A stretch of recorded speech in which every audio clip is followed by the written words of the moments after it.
so I started painting. Like I said, it was a commercial art major at John Connell Institute of Technology. I couldn't just call it in high school. Right? But we love John Connell just the same. Had a lot of great teachers there, a lot of really good times.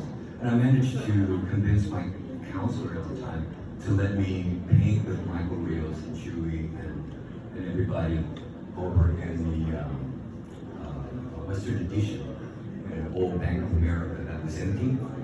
And so I would ride my bike to the place. There was a citywide strike that was going on. A lot of people don't know.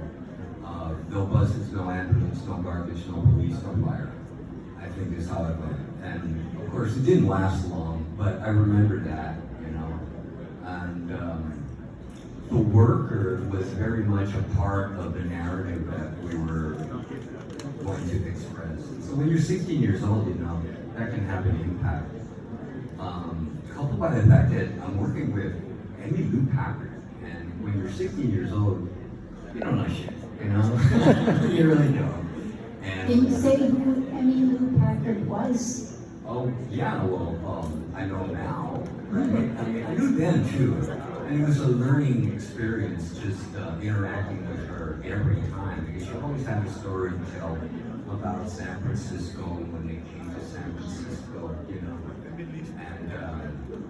And so she was a delight. She would come in every 10 days to coach us. And what a thoroughly delightful little old lady, you know? I was always like looking at her eye and was trying to figure out which one was glass and which one wasn't, you know? And she was always like, There's a photograph. cool people. And I miss her greatly. I used to live right around the corner from here, and there was a retirement hacienda where Emmy Lou stayed, and I didn't know. How could you possibly know, you know? And then they moved her to Laguna Honda, where she left us. Can I ask you about your relationship with Luis Cortazar? Because you actually were a student of his at the Boys Club. Right. The San Francisco Boys Club at the time was the San Francisco Boys Club. Now it's the San Francisco Boys and Girls Club.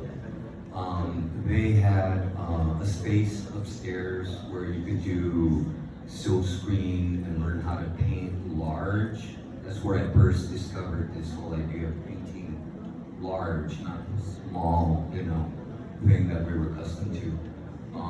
And we became good friends, you know. He had a band called Grasa, I think it was called. That was Michael.